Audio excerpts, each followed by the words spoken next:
In today's wrap-up, several of Armenia's High Court judges have refused to abide by the recently passed constitutional amendments, and 759 new cases of COVID-19 have been confirmed.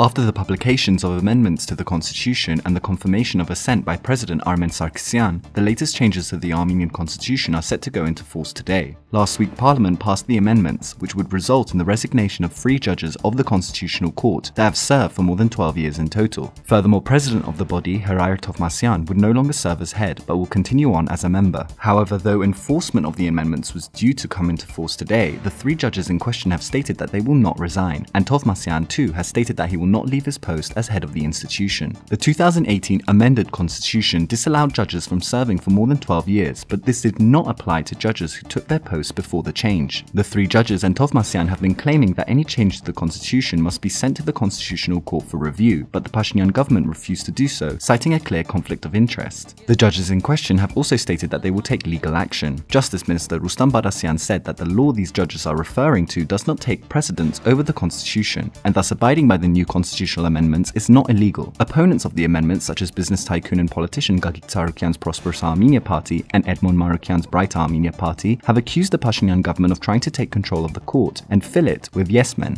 However, Marukyan didn't join Tsarukyan's party in their bid to dispute the constitutional changes before the Constitutional Court.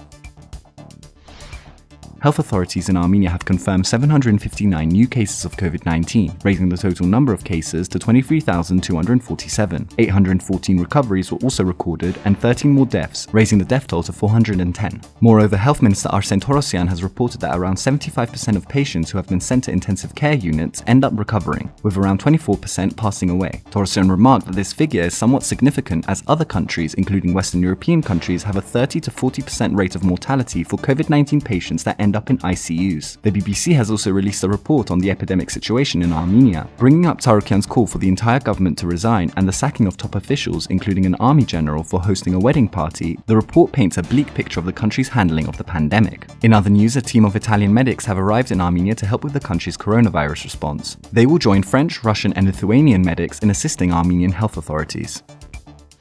CIVILNET's Tatul Hagopian spoke to Lilit Makuns, the head of the ruling MyStep parliamentary faction. They discussed the current internal political problems in Armenia, as well as the issue around the Constitutional Court, relations between the government and the opposition, and the voting patterns of the MyStep faction. Makuns stated that values should be the basis of cooperation between the ruling MyStep faction and other political forces, and added that the current government is taking a zero-tolerance approach to corruption and electoral fraud.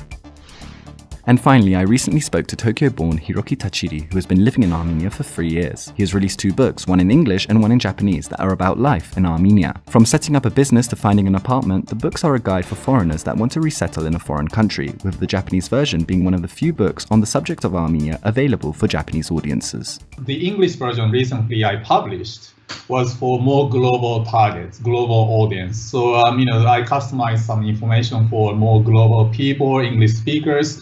And, I also, included some more information necessary for non-Japanese foreigners as well.